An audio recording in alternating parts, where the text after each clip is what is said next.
Olá, turma! Nessa videoaula nós iremos estudar sobre o sistema reprodutor masculino. Mas antes disso, a gente vai falar um pouco sobre o sistema reprodutor como um todo, né? O sistema reprodutor humano. As funções do nosso sistema reprodutor é para fazer a procriação da nossa espécie e também para fornecer prazer para o ser humano. Em relação às estruturas desse sistema reprodutor humano, nós temos as gônadas, que são aquelas responsáveis pela produção dos gametas. No caso, nós temos os ovócitos sendo produzidos pelos ovários e os espermatozoides sendo produzidos pelos testículos. Além das gônadas, nós temos um trato reprodutor, seja ele masculino ou feminino. Então, os seres humanos, eles são dimórficos. Têm tratos reprodutores distintos, uma vez que eles têm genitália interna e externa diferenciada. Pensando no sistema reprodutor, nós temos os cromossomos sexuais, que são X e Y, e é justamente a ausência do cromossomo Y, ou a presença dele, que vai fazer a distinção do sexo genético, tá? Então, a ausência do cromossomo Y é relacionado com o desenvolvimento de características do sexo genético feminino, e a presença desse cromossomo Y está associada com o desenvolvimento de características aí do sexo genético masculino. Então, dessa forma, esses cromossomos sexuais são aqueles que vão determinar o desenvolvimento dos órgãos sexuais internos e externos. Pensando na origem embriológica, da primeira até a sexta semana, ou seja, antes de um processo de diferenciação sexual, é apresentado um tecido bipotente, então um tecido também chamado de bipotencial, porque eles não podem ser distinguidos morfologicamente falando, né, entre aí o feminino e o masculino. A diferenciação sexual ela começa a acontecer a partir aí do segundo mês de desenvolvimento desse embrião. E é a presença do cromossomo Y, que carrega aí um gene SRY, que vai originar o fator determinante para a formação dos testículos. Isso a gente vai conseguir observar um pouco mais para frente na nossa aula.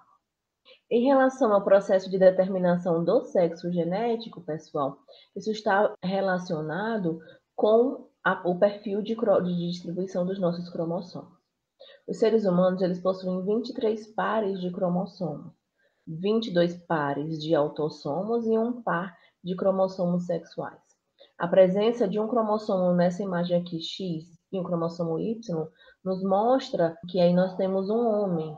Observem que os autossomos são organizados em pares homólogos na figura, e aqui a gente tem um cromossomo X que é maior do que o cromossomo Y. E ele possui alguns genes que são aí diferenciados e que não existem nesse cromossomo Y. Os cromossomos X e Y, eles determinam o sexo genético. Então, cada ovócito aqui produzido pela mãe vai carregar um cromossomo X. E cada espermatozoide produzido pelo pai vai carregar aqui um cromossomo X e um cromossomo Y. Então, divide. Um está com X e o outro está com Y. E dessa forma, o processo de fertilização que vai acontecer entre um espermatozoide e um ovócito vai levar à formação de uma pessoa do sexo genético feminino, se for X e X, e se for X e Y, um sexo genético aí masculino. Quando nós pensamos naquele estágio bipotencial, né, o feto com cerca de 6 semanas, os órgãos reprodutivos internos eles têm um potencial para se desenvolver e formar estruturas masculinas ou estruturas femininas. Nesse estágio bipotencial, do ponto de vista dos órgãos internos, a gente vai apresentar dois ductos, um ducto de Miller e o ducto de Wolff. E aqui a gente tem a presença da gônada bipotencial, tá? Como nós estamos focando no sistema reprodutor masculino, nessa imagem a gente vai observar o que acontece aqui em azul. De forma interessante, esse cromossomo Y, ele carrega esse gene SRY, que vai codificar a proteína SRY no embrião masculino. E essa proteína, o que é que ela faz? Ela se liga ao DNA e ativa genes adicionais. E aí os produtos proteicos desses genes vão direcionar o desenvolvimento dessa medula da gônada em testículo. Então, observem que esse é um processo que não depende da presença aí de hormônios sexuais masculinos, como a própria testosterona. Então, o embrião em desenvolvimento, ele não pode secretar testosterona ainda. E aí, quando há a formação do testículo, é que começa o processo de produção de hormônios sexuais. E aí a gente vai ter destaque de 3 hormônios sexuais, tá? A gente vai ter o hormônio antimileriano. Esse hormônio antimileriano, ele é liberado pelos testículos, especificamente pelas células de Sertoli, e ele causa a degeneração desse ducto de Miller. Então, por isso que ele recebe esse nome antimileriano. Já a testosterona, ela vai ser produzida pelo testículo, principalmente na região das células intersticiais, chamadas também aí de células de Leydig. E a testosterona é importante para converter o ducto de Wolff, que permanece aqui, tá, em vesícula seminal, ducto deferente e epidídimo. Além disso, ela pode ser convertida a dihidrotestosterona, e a dihidrotestosterona ela controla o desenvolvimento da próstata. Então, de forma resumida, no homem, o córtex gonadal ele vai regredir, a medula gonadal vai formar o testículo, o ducto de Wolff vai formar o epidídimo, o ducto deferente e a vesícula seminal, na presença aí da testosterona, e o ducto de Miller vai regredir devido à presença do hormônio antimileriano. Quando a gente observa a questão da genitália externa, essa genitália externa de um embrião de 6 semanas não pode ser visualmente identificada como masculina ou feminina. Nesse estágio bipotencial, o que é que a gente vai apresentar? Uma eminência lábio-sacral, um tubérculo genital, um sulco uretral e uma prega uretral. Então, ainda está em desenvolvimento. E é a presença da dihidrotestosterona, pessoal, que induz o desenvolvimento da genitália externa masculina. Então, a presença do pênis e do próprio escroto. Isso é induzido pela presença da dihidrotestosterona. Enquanto que a testosterona ela é muito mais importante para promover a migração dos testículos da região do abdômen para o escroto, ou para esse saco aí escrotal. As demais características sexuais masculinas, né, elas são muito mais controladas pela dihidrotestosterona. E por que é importante para os homens terem esses testículos localizados fora dessa região abdominal? É porque a gente vai ter uma redução de temperatura nessa região, aí cerca de 1 a 3 graus Celsius, e isso é importante para facilitar o processo de espermatogênese. Então, de forma resumida, uma região dominante do sexo no cromossomo Y, nas células germinativas embrionárias, que seria justamente esse gene SRY, vai levar à produção de uma proteína determinante dos testículos, que seria essa SRY. Ela induz a produção de múltiplas proteínas que vão levar à diferenciação da medula daquela gônada bipotencial em testículo. E aí, nesse testículo, nós vamos ter as células intersticiais, que são também chamadas de células de Leydig, que secretam a testosterona, que controla o desenvolvimento dos ductos de Wolff em estruturas acessórias, e o desenvolvimento da genitália externa masculina devido à sua conversão em dihidrotestosterona. E também nós vamos observar as células de Sertoli, que secretam um hormônio antimileriano, que leva à regressão aí dos ductos de Miller. O período de produção dos gametos é chamado de gametogênese, e é diferente também para os homens e para as mulheres. Então, como a gente está focando no sistema reprodutor masculino, nessa aula a gente vai observar o que acontece aqui nos homens. Então, os homens é interessante que eles conseguem produzir espermatozoides a partir daquele momento que eles têm uma maturidade sexual, e isso vai reduzir com a idade, mas isso não vai cessar, tá? Diferente do que a gente vai observar para as mulheres. Nesse processo de gametogênese, de forma geral, nós temos aqui estágios de divisão celular. Então, nós temos a mitose, seria aquele momento de proliferação das células germinativas. Temos 46 cromossomos por célula, somente 2 vão estar mostrados nessas imagens. Então, a gente chama isso de 2Ns. Quando a gente passa para o processo de meiose, esse DNA inicialmente é replicado, mas não ocorre um processo de divisão celular. Então, esses 46 cromossomos, eles vão duplicar e a gente vai chamar de 4N. Aí a gente vai ter a primeira divisão meiótica, onde o gameta primário ele se divide em 2 gametas secundários, E aí a gente vai ter 23 cromossomos duplicados, 2 Ns, e depois a gente entra numa nova divisão meiótica. Então, esses gametas secundários, eles vão se dividir e vão ter aí 23 cromossomos cada. A gente chama isso de haploides. Então, um N. E aí, depois esses gametas, eles vão passar pelo processo de fertilização. Olhando para o que acontece no homem, pessoal, ao nascimento, esses testículos eles não vão progredir até além do processo de mitose, e eles vão conter somente essas células germinativas na sua forma imatura. Quando esses meninos chegam nesse momento aí da puberdade, né, o que é que a gente vai começar a observar? A mitose dessas células germinativas ela vai ser retomada. E aí as células germinativas, que são conhecidas como espermatogônias, elas vão passar por processos diferentes. Parte dessas espermatogônias vai continuar a sofrer mitose, e aí durante o resto da vida, tá? E outras elas vão ser destinadas a passar pela meiose. As espermatogônias, iniciando essa meiose, vão originar o espermatócito primário, que é 4N, tá, gente?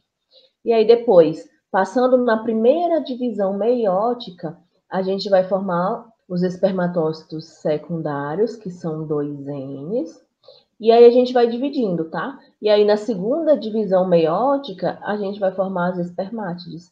As espermátides, cada uma delas é haploide. Então, nesse caso, se a gente observar a partir de um espermatócito primário, a gente forma 4 espermátides. E aí essas espermátides vão se desenvolver e formar os espermatozoides, que são haploides. Então, um espermatócito primário origina aí 4 espermatozoides. Em relação aos hormônios esteroidais sexuais, observem que eles são derivados lá do colesterol, passam por uma série de reações enzimáticas, né, forma progesterona, e aí a gente tem a formação da testosterona. A testosterona pode sofrer ação da enzima 5-alfa-redutase e formar a dihidrotestosterona, ou sofrer ação, por exemplo, da enzima aromatase e formar o estradiol, que é um hormônio puramente aí feminino. E no homem, a maior parte da testosterona é secretada pelos testículos, mas lembrem-se da nossa aula de glândula suprarrenal, que essa testosterona também pode ser formada lá no córtex da suprarrenal. A testosterona ela é convertida em dihidrotestosterona também nas periferias, nos tecidos periféricos, que é um derivado ainda mais potente que a própria testosterona. Pensando enquanto trato reprodutor masculino, a gente vai ter os testículos, a genitália interna e a genitália externa. As gônadas, né, nesse caso o masculino seriam os testículos, produzem os gametas, que são os espermatozoides.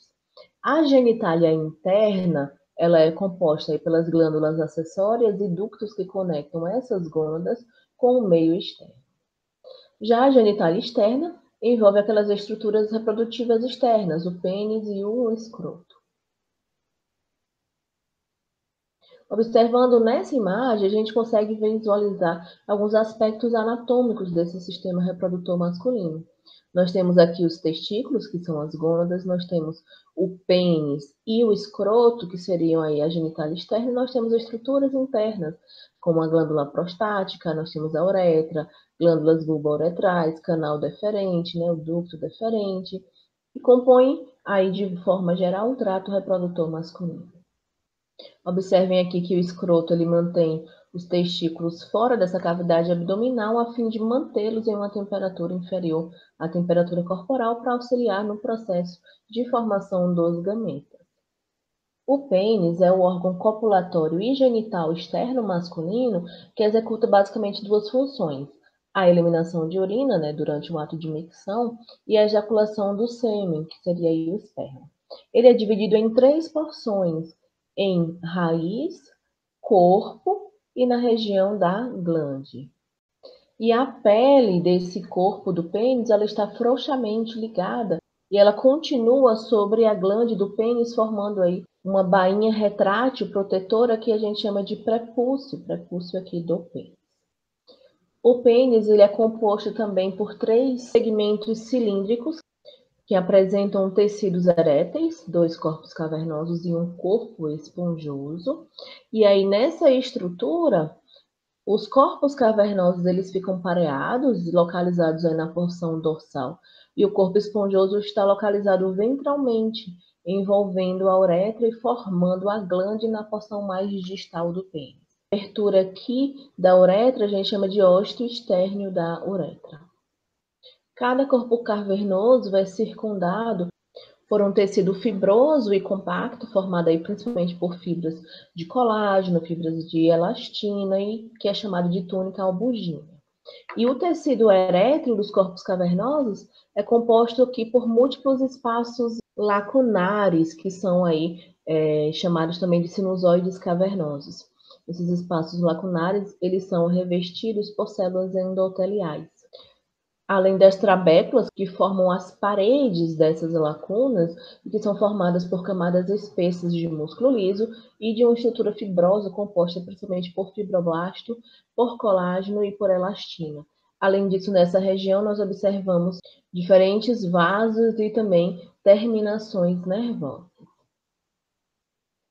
É interessante observar que o testículo ele recebe esse nome devido a uma analogia com a testemunha, que antigamente, quando os homens iam jurar algumas coisas, eles seguravam nessa estrutura.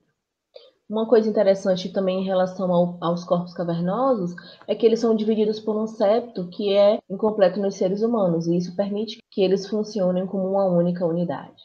A porção proximal do pênis, ela se encontra ancorada no osso pélvico e é chamada de crura dos corpos cavernosos. Enquanto que a porção proximal do corpo esponjoso forma o que a gente chama de bulbo peniano. E tanto a crura como o bulbo peniano, eles são aí conectados à musculatura esquelética. Também é possível observar nessa região glândulas acessórias que contribuem aí para a secreção do sêmen, como a vesícula seminal, a próstata e a glândula bulbo-uretral, que serão abordados mais para frente na nossa aula. Em relação ao processo de espermatogênese, nós observamos que os espermatócitos são transformados aí em espermátides. Essas espermátides elas vão desenvolver os espermatozoides. Nessa estrutura do espermatozoide, a gente observa uma cabeça e uma cauda. Então, eles são células flageladas, pequenas e que têm uma grande mobilidade. Então, para isso, nessa região da cauda, nós temos peça intermediária, principal e porção final, a gente tem um grande número aí de mitocôndrias e também de microtúbulos e microfilamentos para auxiliar nesse processo de locomoção. Na região da cabeça, a gente tem o núcleo e a gente tem a região do acrossoma, que é basicamente uma estrutura delimitada por membrana, tá? Nessa região da cabeça do espermatozoide e que atua como um lisossoma. Ele contém ali enzimas hidrolíticas que são importantes para o processo de fertilização. Essas enzimas elas vão ficar inativas até o momento da reação acrossômica acontecer, que é um passo importante para o processo de fertilização. Já os testículos são órgãos pares, que são circundados por uma cápsula, uma túnica albugínea, composta de tecido fibroso, elastina, colágeno, e que vai abarcar nessa região numerosos túbulos seminíferos, que ficam organizados aí de cerca de 250 a 300 compartimentos. Esses túbulos seminíferos, eles compõem e constituem cerca de 80% da massa testicular de um indivíduo adulto. E eles deixam o testículo e vão cair na região do epidídimo. O epidídimo tem cabeça, tem corpo e tem cauda. E é um ducto aí que forma um cordão densamente enrolado nessa superfície da cápsula aqui testicular. Ele vai originar uma espécie de vaso reto, né, que é chamado aqui de ducto deferente. O ducto deferente vai desembocar na região da uretra. Um espermatozoide viável ele pode ser armazenado nessa região da cauda do epidídimo e também dentro do ducto deferente por vários meses. Fazendo um corte nessa estrutura dos testículos, a gente vai observar a cabeça do epidídimo, né, aqueles arranjos dos túbulos seminíferos. E se a gente fizer uma seção transversal de um túbulo seminífero, a gente vai ver uma estrutura bem característica. Na verdade, a gente vai ter aqui células intersticiais, que são também chamadas de células de Leydig, capilares, células de Sertoli, e a gente vai ampliar um pouco mais essa região. E a gente vai observar aqui nós temos a presença desses capilares, as células intersticiais são aquelas que secretam a testosterona, nós temos uma lâmina basal, uma camada aqui de fibroblastos. Nessa região mais interna desses túbulos seminíferos, a gente vai ter as células de Sertoli. Essas células de Sertoli, elas se ligam umas nas outras, formando o que a gente chama de junção oclusiva entre essas células de Sertoli. Elas criam uma barreira hematotesticular. Além disso, nós vamos ter uma série de células germinativas, espermatogônia, espermatócito primário, espermatócito secundário, espermátides e espermatozoides. Então, as células germinativas em diferentes graus de desenvolvimento, até formar um espermatozoide maduro. Observem que o desenvolvimento dessas células germinativas acontece em colunas, e entre cada coluna dessa a gente vai encontrar uma célula de Sertoli, que vai desde a lâmina basal até essa região aqui do lúmen do túbulo seminífero. Esse processo de espermatogênese, pessoal, ele dura aproximadamente de 70 a 72 dias, então esses graus aí de diferenciação vão acontecer. E geralmente um grupo de espermatogônias, elas entram nesses processos de espermatogênese a cada 16 dias. Nessa imagem nós podemos observar os tipos celulares e os eventos meióticos, né? Temos aqui espermatogônia, aí aqui a gente já tem o espermatócito primário, os espermatócitos secundários, as espermátides aqui seriam 4 e os espermatozoides, então a gente teria espermatogônia, importante para a replicação do DNA, espermatócito primário, a gente teria aqui primeira divisão meiótica em andamento, a primeira divisão meiótica completa, a gente vai levar à formação de 2 espermatócitos secundários, aí a gente vai começar a fazer a segunda divisão meiótica, e quando ela se completar, isso vai dar origem a 4 espermátides, que são gametas haploides imaturos. E o processo de espermiogênese leva, então, à formação aí dos espermatozoides, que são gametas haploides. Para que esses processos aconteçam, é necessário a ação de testosterona, que é produzido pelas células aí de Leydig peritubulares, e também o próprio hormônio FSH, a gente vai observar que ele também é importante para esse processo acontecer. As células de Leydig produzem o colesterol e a partir dele elas podem fazer modificações enzimáticas, né, para a gente formar pregnenolona e progesterona, 17-hidroxiprogesterona, androstenediona, e a gente chega na testosterona. Então, nessas células de Leydig, que são as células também chamadas de intersticiais, a gente observa a produção de testosterona. Essa testosterona, uma vez formada, pode ser sequestrada pela ligação à proteína de ligação a andrógenos, ali na região dos túbulos seminíferos, ou ela também pode ser encaminhada para a circulação periférica, ligada aí à proteína de ligação a hormônios sexuais. E aí, nesse caso, ela pode ser encaminhada para outras regiões periféricas, onde a gente tem enzimas como a 5-alfa-redutase, que vai converter essa testosterona em dihidrotestosterona, na região de pele genital, de próstata, na região de tecido adiposo, ela pode sofrer ação de enzimas e levar à formação de estradiol. Então, são várias possibilidades de metabolização dessa testosterona, perifericamente falando. Mas se a gente parar para pensar no processo de espermatogênese, é extremamente importante manter uma alta concentração de testosterona local. E é por isso que na região lá dos túbulos seminíferos, a gente encontra a concentração de testosterona cerca de 100 vezes maior do que no plasma do homem. O controle hormonal da espermatogênese também envolve aquele eixo endócrino. Então, a gente tem o hipotálamo liberando o hormônio liberador de gonadotrofinas, que atua na região da adenohipófise e libera o FSH e o LH. O LH ele tem uma atuação majoritária nas células intersticiais, então naquelas células de Leydig, estimulando o processo de formação da testosterona, que vai ser liberada para a circulação para exercer, por exemplo, efeitos secundários, além de atuar, obviamente, nessa região de túbulos seminíferos. Já o FSH, ele é extremamente importante para iniciar esse processo de espermatogênese. Ele atua nas células de Sertoli, estimulando a produção de produtos aí celulares, que vão auxiliar no desenvolvimento desses espermatozoides, como, por exemplo, aqui a proteína ligadora de andrógenos, que vai se complexar com a testosterona e manter uma alta concentração de testosterona nessa região, que é importante para a espermatogênese. Além disso, ela produz aí a inibina, que faz uma alça de retroalimentação negativa para reduzir os níveis de FSH. A própria testosterona, ela cria alças de feedback negativo para inibir a liberação de hormônio luteinizante e do hormônio liberador de gonadotrofina.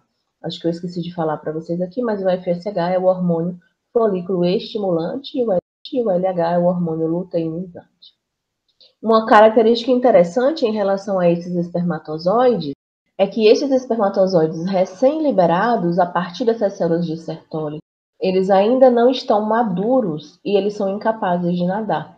Então, eles são literalmente empurrados aí para fora desse lúmen tubular aqui por outros espermatozoides que vão sendo formados, maturados, e pelo próprio fluxo aí de líquidos que vão sendo secretados pelas próprias células de Sertoli.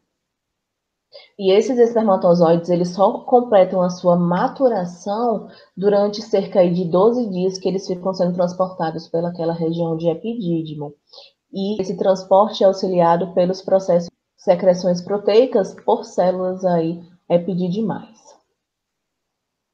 Então, algumas características em relação a essas células que são importantes dentro do sistema reprodutor masculino.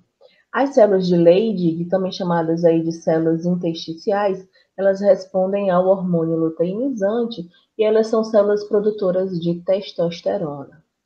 E no momento do nascimento, essas células elas têm a sua atividade interrompida e essa atividade ela vai ser retomada durante um processo de puberdade, ali na idade mais adulta. As células de Sertoli, elas respondem ao hormônio folículo estimulante e também à própria testosterona, nutrem as células germinativas, que estão em processo de diferenciação, fagocitam restos citosólicos espermáticos, produzem a proteína de ligação a andrógenos, produzem a inibina, produzem também hormônio antimileriano, e também produzem um fluido que transporta esses espermatozoides até a região do epidídimo.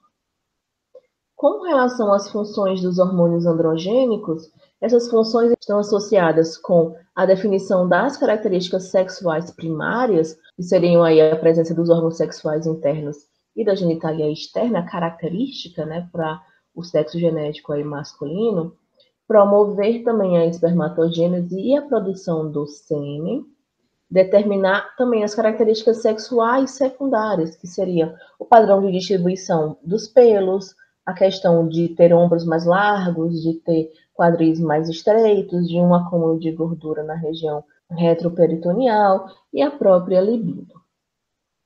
Nessa imagem, nós podemos observar a testosterona fazendo alguns efeitos diretos e outros efeitos indiretos, sendo convertida aí a dihidrotestosterona ou a determinados tipos de estrógenos, mas a gente tem, de forma geral, uma voz masculina sendo mais grave por causa da alteração que a gente tem nas cordas vocais, gordura visceral, né, acumulada nessa região aqui abdominal, massa muscular diferente para a mulher. A gente tem uma produção de espermatozoide, desenvolvimento aí de vesícula seminal, próstata, crescimento de barba, formação de um sebo, a diferenciação intrauterina das estruturas internas, como epidídimo, ducto deferente e vesícula seminal, sendo diretamente associada com a testosterona, já a dihidrotestosterona estando associada com a formação de pênis, de saco escrotal, por exemplo. Então, existem várias funções para esses hormônios androgênicos. Como órgãos acessórios, existem as glândulas acessórias, que são importantes para contribuir com a secreção aí do sêmen. Como, por exemplo, a vesícula seminal, a próstata e a glândula bulbouretral. As glândulas bulbouretrais são também denominadas de glândulas de Cooper. Elas secretam conteúdo na uretra e em resposta a um estímulo sexual. Esse conteúdo é rico em muco e é importante para lubrificar, limpar e tamponar a uretra, porque apresentam ali íons bicarbonatos e também fosfatos. Já as vesículas seminais, elas secretam um material mucoso, como frutose, ácido cítrico, prostaglandinas, fibrinogênio, e tem na sua estrutura proteínas chamadas semenogelinas, que são importantes para o processo de coagulação do sêmen após a ejaculação. Contribui aí com cerca de 60% do conteúdo do sêmen. A próstata, ela produz uma secreção alcalina, que também é importante para fazer aquele processo de tamponamento da uretra. Produz 30% do volume ali do sêmen e também produz um antígeno prostático específico, que é o PSA, que é uma serina protease, que faz essa liquefação do sêmen e é utilizado aí como um marcador para facilitar o diagnóstico do câncer de próstata. Então, pensando no sêmen, uma ejaculação típica aí fornece cerca de 2 a 5 ml de fluidos. Nesse sêmen, existe cerca de 20 a 100 milhões de espermatozoides para cada ml de sêmen. O líquido seminal ele é composto basicamente de 10% formado ali no canal deferente, 60% de secreções na vesícula seminal e 30% aí de secreções da próstata. O pH é um pH 7,5 e a expectativa de vida desses espermatozoides é de cerca de 72 horas. Nesse conteúdo, as glândulas bulbouretrais, elas contribuem com o muco para o processo aí de lubrificação e também para tamponamento, para neutralizar aquele meio que é geralmente ácido da vagina da mulher. As vesículas seminais, elas contribuem com prostaglandinas. As prostaglandinas, elas são importantes porque elas auxiliam na motilidade e no transporte dos espermatozoides, tanto no trato genital masculino quanto no feminino. E esse conteúdo prostático também é importante para tamponar e neutralizar ali aquele pH mais ácido da vagina. E para fechar o sistema reprodutor masculino, nós vamos analisar o processo de ereção peniana. Esse é um processo que pode ser iniciado através de estímulos eróticos ou também de pensamentos sobre o sexo. E nesse caso, esses estímulos eróticos, sejam eles estímulos sensoriais visuais, olfato, né, audição, ou os próprios pensamentos, são integrados em centros encefálicos superiores e desencadeiam a ativação de vias descendentes autonômicas. Nesse caso, existe uma ativação do sistema nervoso parasimpático e uma inibição do sistema nervoso simpático. Esse estímulo parasimpático é enviado até a região peniana e vai levar, por exemplo, a vasodilatação das arteríolas do pênis, levando a um aumento de fluxo sanguíneo local, que caracteriza aí essa ereção. Além desses tipos de estímulos, existem os estímulos táteis, que vão ser sentidos por mecanorreceptores nas regiões dos órgãos sexuais, e esse estímulo ele passa via neurônio sensorial e é enviado aqui por vias ascendentes sensoriais até os centros encefálicos superiores, e depois a gente vai ter essa ativação de vias parasimpáticas ou inibições aqui das vias simpáticas. Esse sinal chegando na medula espinal, ele vai levar também à ativação do sistema nervoso parasimpático e à inibição do sistema nervoso simpático. Então, essa ereção peniana é neurologicamente controlada pelo sistema nervoso simpático e pelo sistema nervoso parasimpático. E o plexo pélvico é o principal local de cruzamento desse sistema nervoso autônomo. E a gente vai ter o sistema nervoso parasimpático aí proveniente das raízes sacrais de S2 a S4, enquanto as fibras simpáticas, elas provêm aqui dessa região dos segmentos toracolombar de T10 a L2. Esse plexo pélvico, pessoal, se encontra em ambos os lados aí da bexiga e também da região do reto e se irradia por todas as vísceras pélvicas. As fibras do sistema nervoso autônomo que se dirigem à região do pênis, elas são chamadas coletivamente de nervo peniano. E esse nervo peniano, ele vai inervar as regiões dali dos corpos cavernosos penianos e ser responsável por controlar os processos de ereção peniana e flacidez peniana. Além dessa inervação autônoma, existe também uma inervação somática para o pênis, seja ela sensorial como também motora. E nesse caso, ela está presente nos ramos do nervo pudendo, que é um nervo que vai se ramificar em outros, como o nervo dorsal do pênis, o nervo perineal e nervo retal inferior, que não está demonstrado aqui nessa imagem.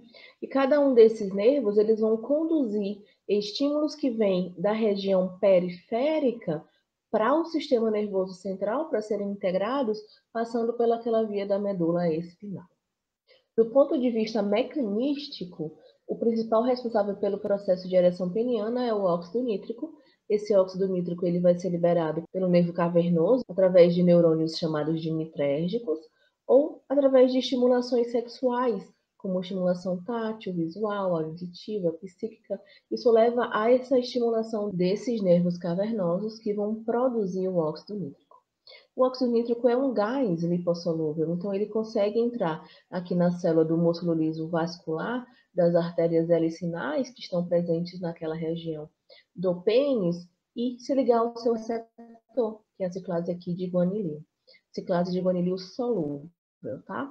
Que converte o GTP em GMP cíclico. E o GMP cíclico está associado com promoção de relaxamento nessa região. Existem enzimas como a fosfodiesterase do tipo 5 que quebra esse GMP cíclico e o transforma em GMP, reduzindo esse processo de relaxamento. Quando a gente tem esse relaxamento dos músculos lisos vasculares, das artérias helicinais, a gente tem um aumento de fluxo sanguíneo nesses espaços sinusoides cavernosos. Isso favorece o processo de ereção. Além disso, a gente vai observar um colapso do retorno venoso desses espaços cavernosos que favorece a manutenção do processo de ereção. Esses estímulos sexuais também estimulam a contração de músculos que estão presentes ao redor da base do pênis, e isso ajuda a segurar o sangue naquela região, ou seja, isso ajuda a fazer a manutenção da ereção peniana. Olhando mais profundamente essa parte dos mecanismos associados com a ereção peniana, a gente observa que o processo de ereção peniana, ele tem o início e ele tem a manutenção. O início da ereção peniana está mais envolvido com a ativação desses neurônios aqui não adrenérgicos, não colinérgicos, que uma vez ativados vão levar à formação do complexo 4-cálcio-calmodulina, uma vez que aumenta a quantidade de cálcio intracelular. Esse complexo 4-cálcio-calmodulina consegue ativar a enzima sintase do óxido nítrico neuronal. Essa enzima sintase do óxido nítrico neuronal, ela converte o oxigênio molecular mais a L-arginina, formando a L-citrulina e o óxido nítrico. E o óxido nítrico, por ser um gás lipossolúvel, ele consegue também chegar até as células musculares lisas cavernosas. E aí ele se liga na ciclase de guanilil solúvel, converte o GTP em GMP cíclico, e o GMP cíclico ativa a proteína sinase G. E aí a proteína sinase G, ela pode fazer diversas coisas. Por exemplo, ela pode fosforilar e inativar receptores de IP3 presentes no retículo sarcoplasmático. Dessa forma, o cálcio ele não sai desse estoque intracelular. Ela pode fosforilar as bombas de cálcio presentes no retículo sarcoendoplasmático, que é a cerca, e também na membrana plasmática, que é a PMCA, aumentando as suas cinéticas de bombeamento. Então, a cerca vai reestocar mais cálcio mais rapidamente, enquanto que a PMCA vai fazer a extrusão de cálcio mais rapidamente, ou seja, diminuindo essa concentração de cálcio intracelular. Além disso, a PKG pode também fosforilar canais de cálcio dependentes de voltagem, diminuindo então o influxo de cálcio. Fosforilar canais de potássio que podem se abrir, e isso leva ao efluxo de potássio, causando uma hiperpolarização nessa célula muscular lisa cavernosa, com consequente fechamento de canais de cálcio dependentes de voltagem, reduzindo assim o influxo de cálcio. Ela também pode fosforilar e ativar o trocador sódio-cálcio, que vai retirar um cálcio para cada 3 sódios, e dessa forma a gente também tem uma diminuição da concentração de cálcio intracelular. Essa PKG também está associada com a fosforilação da MLCK, que é a sinase da cadeia leve da miosina, que dessa forma não vai conseguir fosforilar a cadeia leve da miosina porque vai estar inativada. Todos esses eventos eles levam ao relaxamento da célula muscular lisa cavernosa, facilitando aquela chegada de sangue para essa região e, consequentemente, o processo de ereção peniana. Esse processo está muito associado aqui com o início da ereção peniana. Além disso, nós temos a ativação de neurônios colinérgicos, que liberam a acetilcolina por exocitose. Essa acetilcolina ela consegue atuar em seus receptores M3, presentes nas células endoteliais que estão revestindo aquelas lacunas, aqueles espaços ali sinusoides. Esse receptor ele acopla proteínas GQ e G11, ou seja, ativam a via da fosfolipase C beta 1, levando à formação do complexo 4-cálcio-calmodulina, após aqueles passos da cascata de sinalização que nós estudamos. E aí, esse complexo 4-cálcio-calmodulina ativa a sintase do óxido nítrico endotelial, que converte a L-arginina em oxigênio molecular em L-citrulina e óxido nítrico. E o óxido nítrico chega na célula muscular lisa cavernosa. Quando esses processos vão acontecendo, pessoal, vai chegando cada vez mais sangue nessa região. E o sangue, ele vai então começando a bater cada vez mais nessas células endoteliais, gerando o que a gente chama de estresse de cisalhamento. O sangue, ele vai batendo cada vez mais nessas células endoteliais. E isso leva à ativação de uma via celular, que é a via da PI3 sinase, que é uma sinase que vai fosforilar o PIP2, convertendo ele em PIP3, que ativa uma proteína chamada PDK1, que depois vai ativar a proteína chamada de PKB, que consegue fosforilar e ativar essa sintase do óxido nítrico endotelial, aumentando a formação de óxido nítrico. Então, por isso que dessa forma a gente diz que essa formação do óxido nítrico devido ao estresse de cisalhamento, ela está muito mais envolvida com o processo de manutenção da ereção. Além disso, existem outros tipos de substâncias que também promovem o relaxamento dessa célula muscular lisa cavernosa. Uma prostaciclina, que se liga em receptores IP, prostaglandina E1, prostaglandina E2, que vão se ligar em receptores EP2 e EP4. E esses receptores, eles acoplam a proteína GS. Nesse caso, vai haver ativação da via da ciclase de adenilil, que converte o ATP em AMP cíclico, e o AMP cíclico ativa a PKA, que faz basicamente as mesmas coisas que a PKG, menos esse processo de fosforilação de receptores de P3 que ainda não foi demonstrado para essa sinase. E aí todos esses eventos que nós observamos fazem com que o pênis, no seu estado flácido, passe para esse estado ereto, onde a gente tem uma grande quantidade de sangue nessa região. E com isso, quanto mais a gente vai enchendo essa região aqui de sangue, a gente vai fechando, causando um colapso nesse retorno venoso aqui. Isso é extremamente importante para a manutenção da ereção peniana. Só que esse processo de ereção peniana não pode ser mantido por muito tempo. É por isso que existem aí as enzimas que vão quebrando o GMP cíclico e também o AMP cíclico e reduzindo esse processo de relaxamento para que o pênis ele possa sair desse estado ereto para o estado flácido novamente, porque senão isso pode causar uma necrose local. Bom, turma, dessa forma nós finalizamos a nossa videoaula sobre o sistema reprodutor masculino, onde nós conhecemos as características estruturais, bem como fenômenos que são importantes para o processo de reprodução humana.